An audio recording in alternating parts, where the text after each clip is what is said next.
같이 찾겠습니다. 신약성경 마태복음 7장입니다. 물 한 잔만 갖다 주세요. 네. 마태복음 7장 1절에서 6절까지 말씀을 우리 한 절씩 교독하도록 하겠습니다. 제가 먼저 읽겠습니다. 비판을 받지 아니하려거든 비판하지 말라.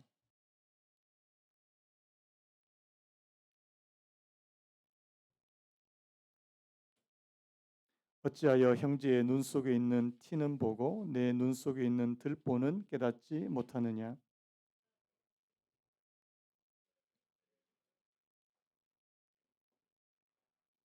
외식하는 자여 먼저 내 눈 속에서 들보를 빼어라. 그 후에야 밝히 보고 형제의 눈 속에서 티를 빼리라. 같이 읽겠습니다. 거룩한 것을 개에게 주지 말며 너희 진주를 돼지 앞에 던지지 말라. 그들이 그것을 발로 밟고 돌이켜 너희를 찢어 상하게 할까 염려하라. 아멘. 오늘 말씀의 제목을 한번 따라 보시겠습니까? 비판하지 말고 사랑하라. 한번 더요. 비판하지 말고 사랑하라. 오늘 이 본문과 이 본문을 배경으로 해서 감사합니다. 이 본문을 배경으로 해서 만든 희곡이 있어요. 여러분 뭐 저희는 뭐 이렇게 셰익스피어나 이런 것들 작품을 잘 접하지 못하지만 그 영국의 대문호죠. 이 셰익스피어라는 분이 오늘 이 본문을 배경으로 만든 희곡이 있습니다. 그 제목이 뭐냐니까 자에는 자로 이렇게 우리말 번역이 이렇게 매끄럽지 못하는데요. 이게 이제 그 영어 원제는 measure for measure 이렇게 돼 있는데 오늘 우리 본문 2절입니다. 2절에 뭐라고 돼 있냐니까 너희가 헤아리는 그 헤아림으로 이 헤아린다는 것을 이거를 이게 자라고 표현한 거예요.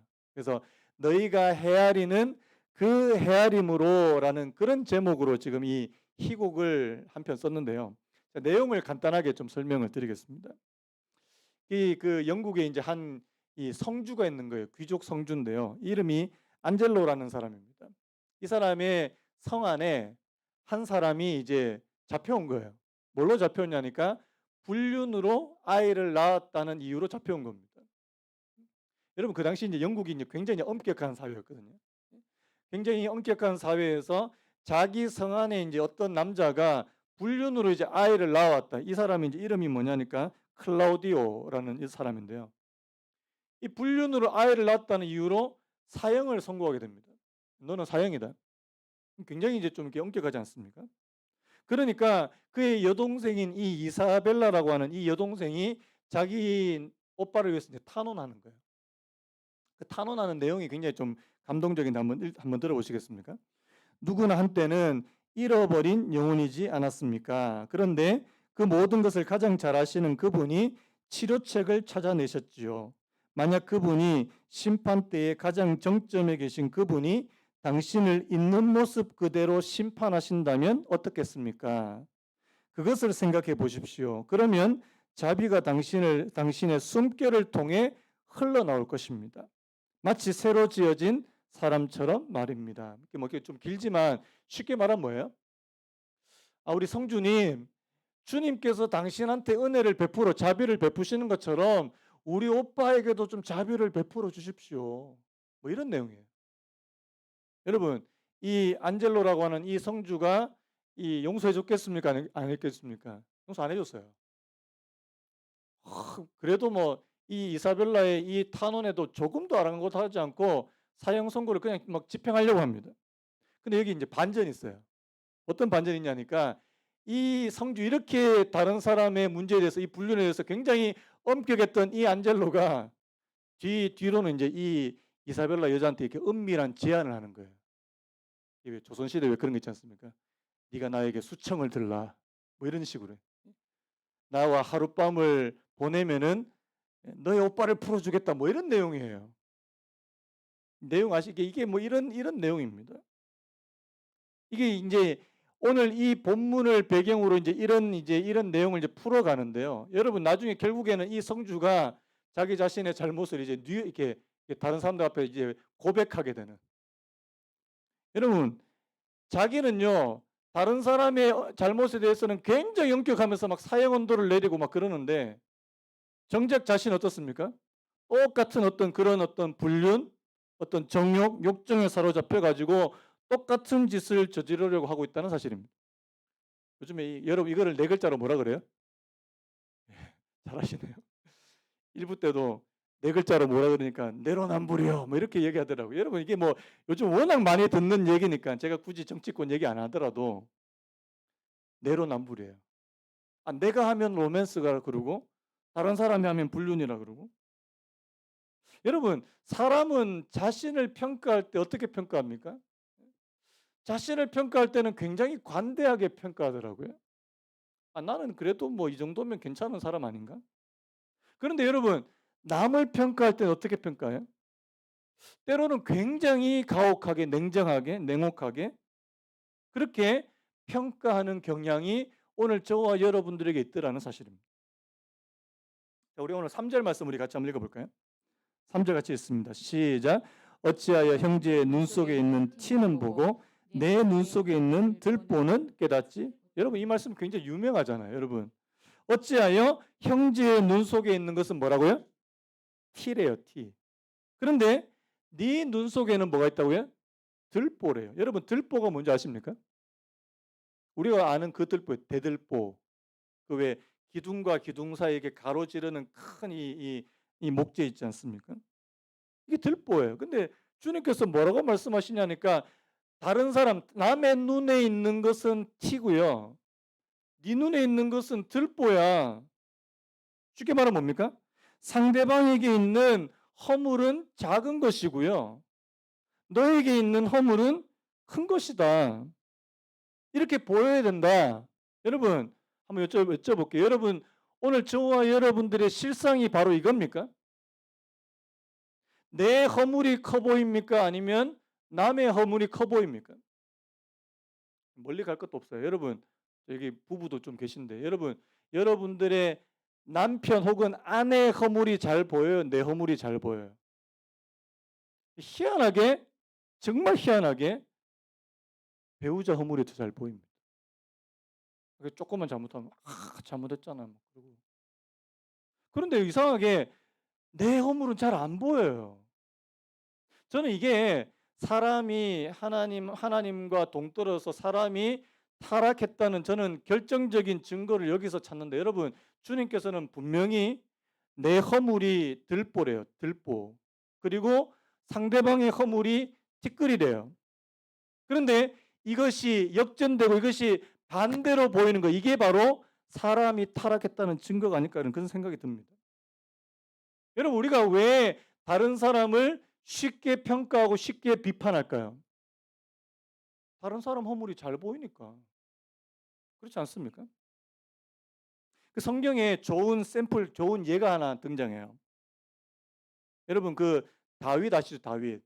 다윗이 죄를 짓기 전에는 굉장히 선한 왕이었는데요. 여러분 다윗이 이제 뭐 자기 부하잖아요. 그것도 자기의 충성스러운 부하의 아내를 또 범해 가지고 또 그 부하를 또 전쟁터 사지로 가서 죽게 만드는 굉장히 파렴치한 죄를 저질렀는데요. 이 다윗에게 선지자가 찾아옵니다. 그리고 이야기를 해요. 자, 제가 한번 읽어 드릴게요. 자, 사무엘하 12장 4절입니다. 제가 4절 한번 읽어 보겠습니다. 어떤 행인이 그 부자에게 오매 부자가 자기에게 온 행인을 위하여 자기의 양과 소를 아껴 잡지 아니하고 가난한 사람의 양 새끼를 빼앗아다가 자기에게 온 사람을 위하여 잡았나이다. 이 뭐 쉽게 말하니까 자 부자 한 사람이 자기 집에 온 손님을 대접하기 위해서 자기 집에 있는 양이나 소를 잡지 않고 가난한 사람 그것도 양 새끼 한 마리밖에 없는 그 사람의 양을 빼앗아다가 그 양을 잡아서 대접했습니다. 뭐 이런 얘기를 하니까요. 자, 지금 다윗의 반응을 한번 보세요. 자, 우리 5절 말씀. 5절 우리 같이 한번 읽어볼까요? 시작. 다윗이 그 사람으로 말미암아 노하여 나단에게 이르되 여호와의 살아계심을 두고 맹세하노니 이 일을 행한 그 사람은 마땅히 죽을 자라. 무슨 말? 자, 지금 이거 지금 나단 선지자가 누구 보고 지금 하는 얘기예요? 다윗 자신 보고 하는 말이에요. 그런데 다윗은 지금 자기의 잘못, 자기의 허물을 깨닫지 못하고 있으니까 이 이야기를 듣자마자 막 화를 막 냅니다. 어떻게 그럴 수가 있냐? 어떻게 그렇게 파렴치하게 그런 나쁜 짓을 할 수가 있냐. 그 사람은 당연히 죽어야 된다. 내가 다스리는 이 나라에 이렇게 파렴치한 이런 나쁜 사람이 있나? 알고 보니까 그 나쁜 사람이 누구예요? 자기예요. 나중에 실제로 보니까 나단이 다윗에게 이르되 당신이 그 사람이다. 당신이 그 사람. 여러분 혹시 여러분 주변에 막 다른 사람이 막 나쁜 짓을 하고 그러면 괜히 막 열을 내 가지고 막 입에 거품을 물면서 막 그렇게 흥분하는 분들이 혹시 계십니까? 자세히 관찰하셔야 돼요. 관찰하셔야 돼요. 괜히 막 불륜 커플 보면 어떻게 불륜을 저지를 수가 있냐고. 그 사람 조심하게 관찰해 보셔야 돼요. 왜 그렇게 흥분하고 계신지. 여러분, 오늘 지금 주님께서 이 본문에서 저희들에게 이 사람과의 관계에서 굉장히 중요한 진리를 말씀하고 계신다는 사실입니다. 사람과의 관계. 여러분, 우리가 앞에서 뭐 하나님과의 관계에서도 많은 얘기했지만 여러분, 사람과의 관계에서도요. 뭐라고 말합니까? 한번 따라 볼까요? 다른 사람을 비판하지 마라. 자, 우리 옆에 분한테 이렇게 한번 인사했으면 좋겠습니다. 제가 비판하지 않겠습니다. 제가 더 이상 비판하지 않겠습니다. 여러분 이렇게 속으로 정말 네, 비판하요. 여러분 오늘 주님의 명령이에요. 비판하지 마라. 근데 여러분 오늘 이 비판이라고 하는 이 단어도 여러분들이 좀 잘 아셔야 되는데요. 여러분 여기서 말하는 이 비판이란 말은 옳고 그름에 대한 분별하지 말라는 말씀이 아닙니다. 분별해야 돼요. 자, 저것이 잘 되었다, 잘못되었다는 것을 우리가 분별할 수는 있습니다. 여러분, 분별과 비판은 달라요. 여기서 말하는 이 비판은 뭐냐니까 내가 재판관이 되는 것입니다. 내가 재판관이 되어서 그 사람에게 마치 선고를 내리는 것처럼. 저를 한번 따라 보시겠습니까? 당신은 이래서 안 돼. 다시 한번요. 당신은 이래서 글러 먹었어. 이게 판결입니다. 이게 비판이에요. 여러분, 오늘 주님께서 이 이제 크리노라고 하는 단어인데, 이 크리노라고 하는 단어는 판결을 내리는 판결. 여러분, 하나님께서 오늘 저와 여러분들을 재판장으로 부르셨냐는 겁니다. 오늘 저와 여러분들은 재판관이에요. 재판관에 앉아 있어야 돼요. 아니면 피고석에 앉아 있어야 돼요. 여러분, 오늘 저와 여러분들은 어쩔 수 없이 피고석에 앉아 있을 수밖에 없는 존재라는 사실. 오늘 이 1절 말씀을 세 번역으로 보면 이렇게 되어 있는데요. 너희가 심판을 받지 아니하려거든. 오늘 이 비판을 뭐라고 번역했냐니까 심판이라고 그렇게 번역합니다. 내가 다른 사람한테 심판자가 되는 거예요. 주님께서 그거 하지 마. 우리는 여러분 최종 심판은 누가 내리시는 겁니까? 하나님께서 내리시는 거예요. 자, 그러면 한번 조금 더 구체적으로 그러면 왜 비판하지 말라 그럴까요? 두 가지 이유가 있는데 첫 번째는 비판하는 우리 자신도 똑같이 비판을 받기 때문입니다. 자, 우리 2절 말씀 우리 같이 한번 읽어볼까요? 시작. 너희가 비판하는 그 비판으로 너희가 비판을 받을 것이요 너희가 헤아리는 그 헤아림으로 너희가 헤아림을 받을. 여러분 비판하면 어떻게 됩니까? 뭐가 날아온다고요? 비판이 날아올 거다. 내가 다른 사람을 막 가혹하게 막 비판하고 정죄하고 여기서 이제 정죄라는 표현도 같이 들어가는데요. 상대방이 가만히 있느냐? 절대 가만히 있지 않는다는 겁니다. 자, 메시지 성경에도 이렇게 번역되는데요. 사람들의 흠을 들추어내거나 실패를 꼬집거나 잘못을 비난하지 마라. 너희도 똑같은 대우를 받고 싶지 않거든. 그 다음에요. 비판하는 마음은 부메랑이 되어서 너희에게 돌아올 거다. 자, 여러분 친구들이나 아니면 여러분 부부 사이에 한번 세게 비판해 보세요. 당신은 이게 문제야. 당신 그 때문에 안 되는 거야 이게. 그러니까 당신이 그게 그래가지고 지금 이 모양이 꼴 아니냐고. 한번 해보세요. 상대방의 반응이 어떨까요? 뭐라고 말할까요? 니는 바로 이제 이게 좀 사투리로 해야 되는데요. 사투리로 하면 경상도 사투리로 하면 지는 어떻고 여러분, 우리가 상대방을 자꾸 이렇게 막 지적하고 비판하고 막 때로는 막 정죄까지 하고 좋은 반응이 당연히 오지 않습니다. 근데 여러분, 자꾸 하는 분들은 왜 그래요? 아니 자꾸 비판을 해야지만 그 사람이 뭔가 잘 될 것 같은 그런 착각이에요. 여러분, 상대방을 비판해서 잘 되는 경우는 거의 없습니다. 지적질에서 여러분 나아지던가요? 예전에 어떤 분이 그런 얘기 하시더라고요. 여자분이 결혼해서 이제 이 남편을 자기가 한번 만들어 보겠다고 바로잡기 위해서. 남편 잡기 5개년 계획. 예. 남편을 자기가 원하는 모습으로 한번 만들어 보겠다. 여러분, 이거 성공하겠습니까? 절대 성공이 안 돼요. 안 됩니다. 내가 막 바로잡으려 그러면요. 상대방도 나를 바로잡으려 그래요. 제가 여러분 보고 막 여러분 막 이러면 제가 막 여러분들을 막 바로잡기 위해서 막 그렇게 하나요? 아마 여러분도 저렇게 저한테 그렇게 하실걸요? 저 그거 안 해요. 저희 교회 안에서도 이 비판과 지적이 난무하면 여러분 굉장히 이제 관계가 좀 힘들어질 수 있는데 여러분 제가 예전에 어떤 목사님 이야기를 들었습니다. 이분이 이제 시골에 가셨는데 시골에서 목회를 하시는 분 이야기를 하시는 거예요. 시골에는 여러분 다 알잖아요. 서로 간에 다 알잖아요. 그러니까 이제 이 시골 목사님이 이 목사님한테 약간 하소연하면서 이런 식으로 이야기하더래요. 목사님, 우리 교회에 BMW가 2대 있는 거 아세요? 뭐 이렇게 이야기하더래요. 그래서 이게 무슨 말인가? 뭐 시골에 무슨 BMW가 있냐니까 알고 보니까 BMW가 빅 마우스 우먼이래요. 그 준말이래요. 빅 마우스 우먼.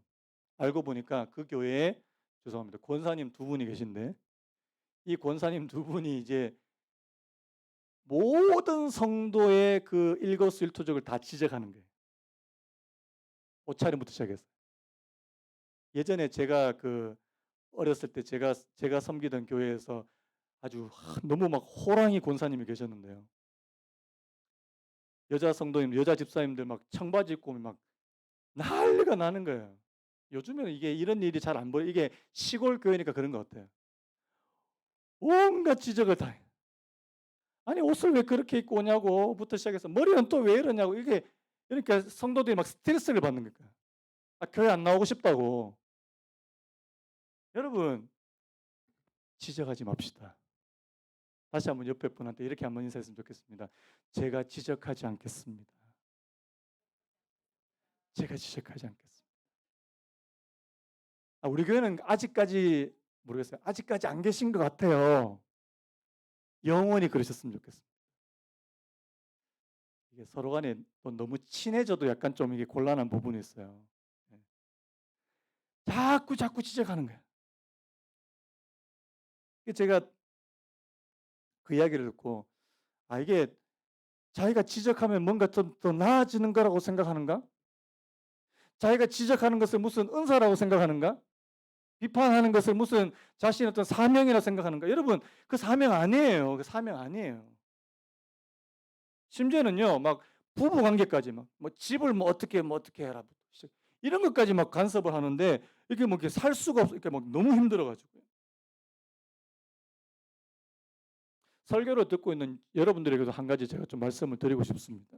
오늘 비판과 관련해서요. 여러분 중에는 아무도 그런 분이 없겠지만 제가 예방 차원에서 이런 말씀을 드립니다. 여러분들이 저의 설교를 들으실 때 자, 하나님의 말씀으로 은혜로 받으시는 줄로 저는 믿습니다. 빨리 아멘 해주세요. 다시 한번. 여러분이 하나님의 말씀을 제 설교를 들을 때 하나님의 말씀으로 들으신 줄 믿습니다. 근데 여러분 간혹 가다가 설교를 비평하는 분들이 있습니다. 간혹 가다가. 자, 제가 왜 이런 말씀드리냐. 여러분들은 제 설교의 비평가가 되지 않으셨으면 좋겠습니다. 이거는 저를 위해서 그런 게 아니고 여러분들을 위해서 그런 거예요. 그래서 오늘 목사님 설교는 몇 점? 예. 여러분 마음속으로 이제 몇 점? 오늘 50점. 에이. 오늘은 별로다. 오늘은 좀 낫네 80점. 근데 여러분 그럼 여러분들에게 은혜가 안 돼요. 제가 왜 이런 말씀을 드리냐니까 저 의견 아닙니다.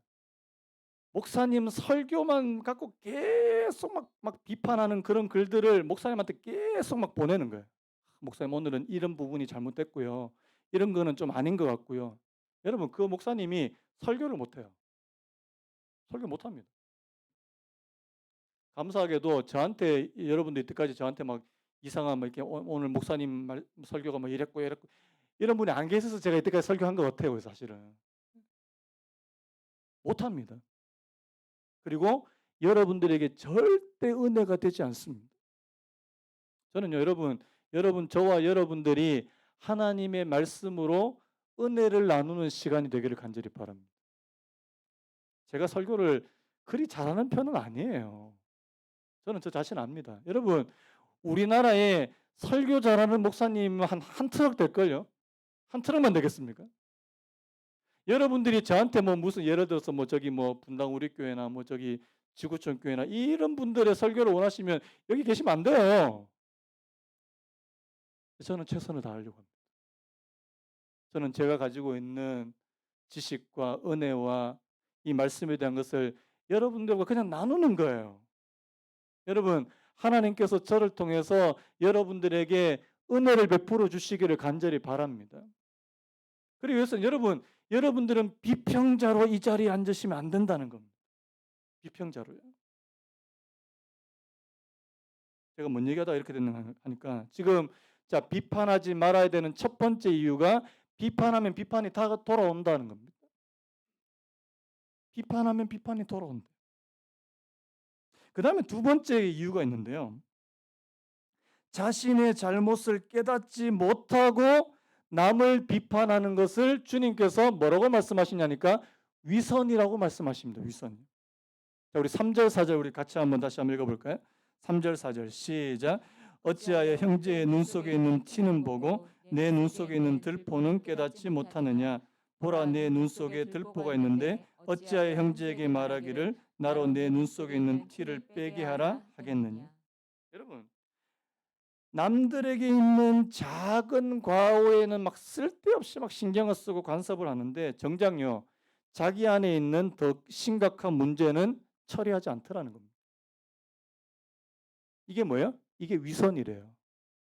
아니 네 속에 있는 들보는 해결하지 않고 왜 남에게 있는 티를 자꾸만 해결하려고 그렇게 하느냐는 겁니다. 뭐부터 문제라고요? 내 안에 있는 잘못, 내 안에 있는 허물, 그 문제부터 해결하라고 그렇게 말씀하는 겁니다.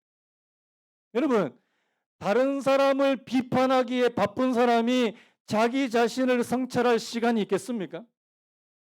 별로 없어요. 반대로요. 내가 내 자신을 성찰하려고 막 이렇게 애를 쓰고 시간을 보내는 사람은요, 다른 사람을 비판할 시간과 기회가 별로 없다는 사실입니다. 제가 어제 말씀을 준비하다가 여러분 요즘에 그 왜 손흥민 선수가 되게 막 뜨잖아요. 이렇게 축구로 막 이렇게 영국에서 막 상도 받고 이렇게 손흥민 선수 굉장히 뜨는데 저는 그 손흥민 선수 아버지가 굉장히 훌륭한 분이시더라고요. 그분이 책을 한 권 쓰셨는데요. 그 책에 자기 아들한테 이렇게 조언하는 그런 글들이 있습니다. 그 중에 하나가 제가 되게 좀 와닿았는데 이런 게 있습니다. 자기 아들한테 이렇게 말합니다. 113성하라. 여러분 113성이 뭐예요? 하루 3번 스스로를 돌아보라. 우리 삶엔 결코 많은 것이 필요치 않다. 단순 단박한 삶이 최상의 삶. 하루 3번 네 자신을 돌아보래. 여러분 예수 안 믿는 분이에요.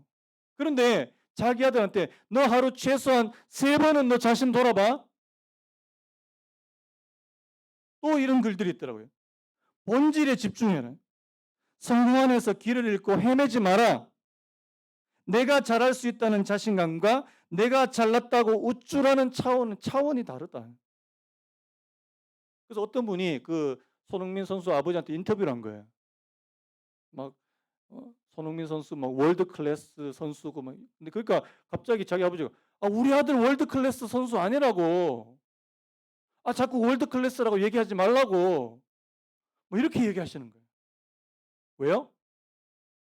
내가 잘할 수 있다는 자신감과 내가 잘났다고 우쭐대는 것은 다른 거라는 거예요. 왜? 그래서 너는 매일 3번 너 자신을 돌아봐라. 여러분, 자기 자신을 돌아보고 내가 더 성장하려고 하고 내가 더 앞서가려고 하는 사람은요, 다른 사람 비판 안 합니다. 비판할 시간 없어요. 그런데 이거 하지 않는 사람, 자기를 돌아보는 것도 안 하고 뭐 나아지려고 노력하지 않은 사람, 자꾸만 다른 사람의 허물만 보이는 거예요. 이거 하지 말자는 거예요. 여러분 잘 아시는 그 누가복음 18장에 나오는 바리새인과 그 세리의 그 기도 아시잖아요. 바리새인이 뭐라고 기도합니까? 바리새인은 서서 따로 기도하여 이르되 하나님이여 나는 다른 사람들 곧 토색, 불의, 간음을 하는 사람들과 같지 아니하고 이 세리와도 같지 아니함을 감사하나이다. 얼마나 잘났는지요 자기가. 여러분 옆에서 지금 혼자서 막 가슴을 치고 있는 세리를 보고 자기는 이 세리와 같지 않대요. 그래서 감사하대요. 여러분 지금 이 바리새인은요 자기가 지금 다른 사람을 비판하고 있는 죄를 짓는 것도 자기가 인식하지 못하고 있더라는 거죠. 그러니까 다른 사람 허물이 먼저 보였죠. 여러분 세리는 어떻게 합니까? 세리는 멀리 서서 감히 눈을 들어 하늘을 쳐다보지 못하고 다만 가슴을 치며 이르되 하나님이여 불쌍히 여기소서 나는 죄인이로소이다. 한번 따라 보시겠습니까? 하나님이여 불쌍히 여기소서 나는 죄인이로소이다. 여러분 보시기에 누가 자기를 돌아보고 성찰하는 사람이라고 생각이 드십니까? 바리새인입니까? 세리입니까? 세리라는 사실. 여러분 주님께서 이 두 사람을 보시고 누가 의롭다함을 받았다고 인정을 해 주시는 겁니까? 바리새인 아니에요.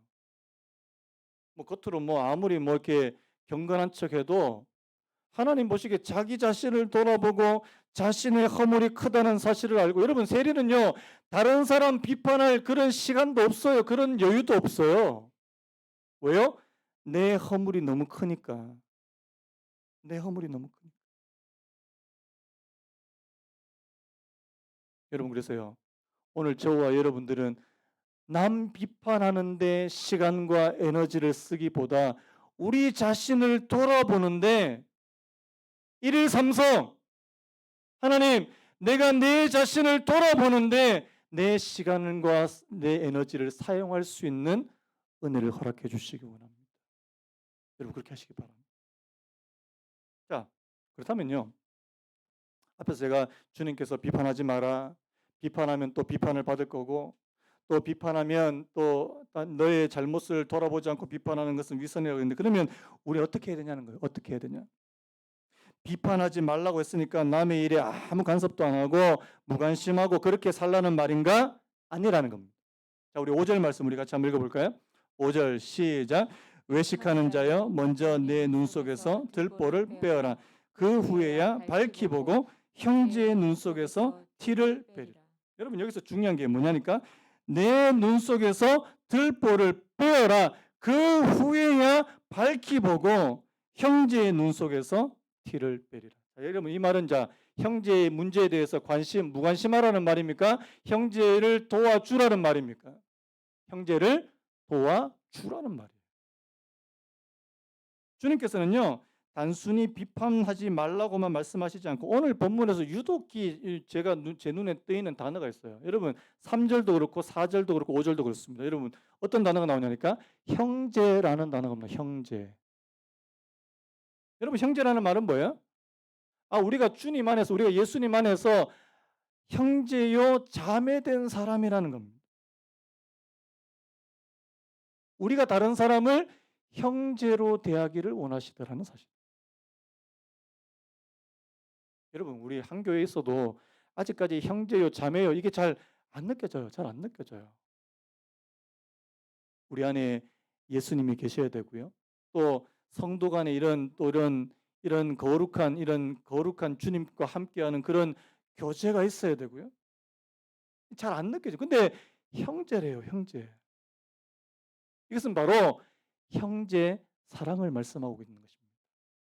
오늘 주님께서는 저희들에게 단순히 비판하지 말라고만 말씀하시는 것이 아니고요. 한번 따라 보시겠습니까? 더 관대해져라. 더 관대해져라. 더 너그러워져라.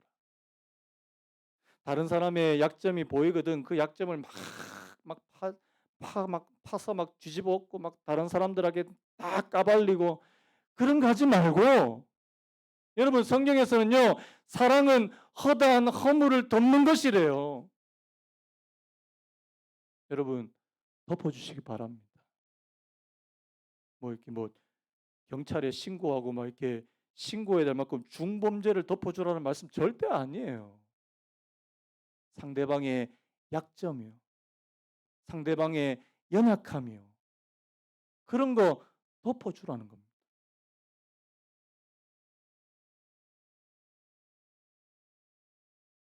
그래서 여러분 오늘 이 말씀은요. 그냥 단순히 비판하지 말라 해서 그치는 것이 아니고요. 형제의 눈 속에서 티를 빼주라고 그렇게 말씀하신다는 사실입니다. 그러기 위해서 먼저 선행될 것은요. 우리 안의 문제가 먼저 해결돼야 된다는 거예요. 여러분 다른 사람의 문제를 해결해 주시기 위해서는 우리 안의 문제부터 해결함을 받아야 된다는 것을 말씀하고 있다는 사실입니다. 그 크리소스톰이라고 유명한 이 교부가 있는데요. 이분 이런 말했습니다. 자, 죄를 지은 사람에 대해서 이분이 무슨 말 하냐니까 한번 들어보시겠습니까? 그를 바로잡으라. 하지만 원수로서 혹은 벌을 강요하는 적으로서가 아니라 의수를 제공하는 의사로서 그렇게 하라. 제가 여러분들에게 이런 말씀을 드리고 싶습니다. 여러분들이 만약에 다른 사람의 문제에 관여하거나 충고하거나 조언하기 위해서는 어떤 자세가 필요하냐니까 의사의 자세가 필요하다는 사실. 어떤 자세요? 의사. 자, 의사는 어떤 사람입니까? 의사는 두 가지가 있어야 돼요. 환자에 대한 긍휼한 마음. 자, 긍휼한 마음만 있으면 의사가 됩니까? 절대 못해요. 사람 잡습니다. 두 번째는 정교한 기술이 있어야 된다는 사실. 한번 따라 보시겠습니까? 남에게 충고하기 위해서는 다른 사람에게 충고하기 위해서는 정교한 기술이 필요하다. 인정하십니까? 제가 여러분들한테 충고를 자주 하던가요, 안 하던가요? 여러분 저하고 뭐 많게는 한 4년, 5년 계셨잖아요. 제가 여러분한테 충고를 자주 하고 막 함부로 하던가요, 안 하던가요? 빨리 대답을 해주세요. 제가 잘 못하기도 하고 잘 안 하기도 합니다. 왠지 아세요? 충고를 잘못하면 어떻게 되는 줄 아십니까? 원수가 돼요. 진짜 그렇습니다. 제가 아무리 목사지만 목회자지만 충고를 함부로 이게 마치 의사가 막 칼을 함부로 휘두르는 것 같아요. 큰일 나는 겁니다. 여러분도 마찬가지예요. 여러분도 다른 사람들에게 충고하실 때 함부로 하시면 안 돼요. 1차적으로 원수가 되고요. 관계가 깨져버립니다. 여러분 그 잠언에 아주 기가 막힌 말씀이 있어요. 잠언 9장 8절이에요. 잠언 9장 8절 우리가 먼저 같이 한번 읽어볼까요? 그 뒷부분인데 자, 잠언 9장 8절 시작. 거만한 자를 책망하지 말라. 그가 너를 미워할까 두려우니라. 지혜 있는 자를 책망하라. 그가 너를 사랑하리라. 자, 누구를 책망하지 말라고요? 자, 다시 좀 대답해 보세요. 자, 누구에게 책망하지 말라고요? 자, 그 사람이 거만한지 안 한지 알 수 있습니까? 없습니까? 잘 몰라요. 그런데 책망을 해보면 알아요. 책망을요. 책망해가지고 막 갑자기 막 열을 막 목사님은 안 그러냐고. 목사님은 뭐 나한테 어떻게 했냐고.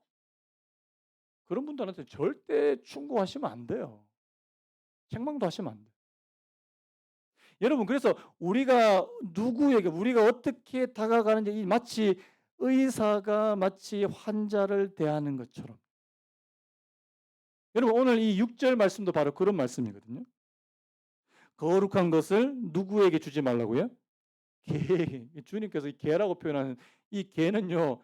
어떤 부류의 사람들을 말씀하는 것입니다. 거룩한 것을 개에게 주지 말며 너희 진주를 돼지 앞에 던지지 말래요. 여러분들이 고심하고 맨날 며칠을 고심하고 기도하고 내가 저 사람한테 이 말을 꼭 해줘야 되겠는데, 그런데 여러분 만약에 그분이 받을 준비가 전혀 안 돼 있어요. 하시면 됩니까 안 됩니까? 절대 안 된다는 사실. 어떻게 해요? 미워합니다. 여러분들하고 원수가 됩니다. 그래서 여러분, 우리가 다른 분들을 대할 때 여러분들이 정말 기도하셔야 돼요. 기도 먼저 하셔요. 내가 저분에게 뭐라도 한마디 하고 싶으면 정말 기도하세요. 근데 기도 안 하고 해도 되는 말이 있습니다. 뭘까요? 칭찬입니다. 축복하는 말. 내가 조언이나 충고나 어떤 이런 책망 같은 거는 여러분들이 정말 조심해야 되는데, 여러분들이 그래도 여러분들이 자유롭게 해도 되는 거는 칭찬과 인정이에요. 우리 오늘 집사님 너무 아름다우십니다. 근데 저보고 우리 목사님 뭐 아침부터 이상한 거 먹었나? 이런 분들은 거의 잘 안 계세요. 그래서 여러분, 오늘 우리 교회 안에는요, 다른 분들을 위해서 일단 첫 번째로 칭찬해 줄 수 있는 그런 공동체 됐으면 좋겠습니다. 저한테 오늘 칭찬해 주실 거 한 가지 없습니까? 그냥 넘어가겠습니다. 우리 칭찬, 상대방의 장점을 드러내 줄 수 있는. 우리 집사님은 제가 보니까 참 성실하신 것 같아요. 참 성실하세요. 참 책임감이 있으세요. 그리고 참 일관적이세요. 너무 감사해요. 여러분, 그런 말씀을 좀 해주세요. 아멘입니까? 근데 여러분, 조언과 충고와 책망은 아껴두시기 바랍니다. 아껴두시고요, 기도하시기 바라요. 제가 오늘 말씀을 좀 마무리하면서 이혜인 수녀님입니다. 여러분 잘 아시죠? 유명한 분이죠. 이혜인 수녀님의 내 속에 사랑이 없었기 때문입니다. 이런 시가 있어요. 제가 한번 읽어드리고 오늘 말씀 마무리하려고 하는데요. 내 마음이 메마를 때면 나는 늘 남을 보았습니다. 남이 나를 메마르게 하는 줄 알았기 때문입니다. 그러나 이제 보니 메마르고 차가운 것은 남 때문이 아니라 내 속에 사랑이 없었기 때문입니다. 내 마음이 불안할 때면 나는 늘 남을 보았습니다. 남이 나를 불안하게 하는 줄 알았기 때문입니다. 그러나 이제 보니 내가 불안하고 답답한 것은 남 때문이 아니라 내 속에 사랑이 없었기 때문입니다. 뭐 이렇게 해서 쭉쭉 가는데 여러분 너무 와닿아요. 다른 사람 때문에 그런 줄 알았는데 알고 보니까 내 안에 사랑이 별로 없어요. 여러분, 우리가 먼저 사랑을 구하시기 바랍니다. 여러분, 오늘 말씀에서 우리 한 가지 알 수 있는 건 여러분, 비판과 사랑은 절대 함께 할 수 없습니다. 다른 사람을 사랑하면서 내가 동시에 그 사람에 대해서 최종적인 선고를 내리고 정죄하고 비판은 절대 할 수 없다는 사실입니다. 그래서 여러분, 비판하지 않고 사랑할 수 있는, 오늘 우리 교회가 비판이 난무한 그런 교회가 아니라 사랑이 있는 그런 교회가 되기를 간절히 소망합니다. 우리 한번 일어나시겠습니까? 우리 찬양 부르고 같이 기도했으면 좋겠는데요. 형제의 모습 속에 보이는 하나님 형상 아름답습니다. 여러분, 우리 교회가 좀 이제 좀 이 구현해 가야 되는 그런 모습이라고 저는 생각이 드는데요. 여러분들의 옆에 있는 분들 속에 정말 하나님의 형상이 있습니까?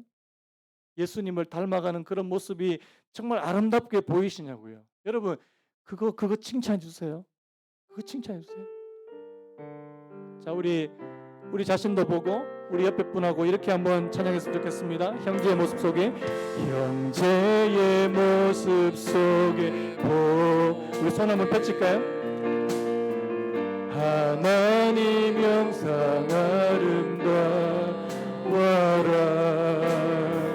존귀한 주의 자녀 됐으니 사랑하며. 우리 한 번 더 찬양합니다. 형제의 모습 속에 보이는, 형제의 모습 속에 보이는 명상 하나님 명상하를 바와 존귀한 주의 자녀 됐으니 사랑하며 우리 한 번 더요. 자매의 모습 속에 보이는 자매의 모습 속에 보이는 하나님 명상하는 바 존귀한 주의 자녀 됐으니 존귀한 주의 자녀 됐으니 사랑하며 우리 하나님 앞에 이렇게 찬양했으면 좋겠습니다. 우리의 모임 중에 계시는 우리의 모임 중에 임하신 하나님 영광 아름다워라 존귀한 왕이 여기 계시니 사랑하며 이 시간 우리도 우리 자신을 위해서도 기도하지만 우리 옆에 분을 위해서 한번 기도할까요? 여러분 옆에 지금 누워 계십니까? 여러분 가족이 있을 수도 있고 여러분들 뭐 배우자가 있을 수도 있고요. 또 우리 같은 성도 다른 우리 성도님들이 계실 수도 있는데 여러분 우리 옆에 분 한번 여러분들의 마음으로 축복하셔도 좋습니다. 우리 한번 축복하면서 기도했으면 좋겠습니다. 하나님 우리 함께 예수 믿는 함께 주님 안에서 형제여 자매인 우리 그리스도 교회 성도님 우리 사랑하며 섬기기 원합니다. 제가 하나님 아버지 비판하는 자리에 있지 않겠습니다. 하나님 내가 낮아져서 내가 오히려 그들을 사랑하고 섬기는 자리에 있기를 원합니다. 이 시간 우리 같이 한번 기도하기 원합니다. 함께 기도하겠습니다.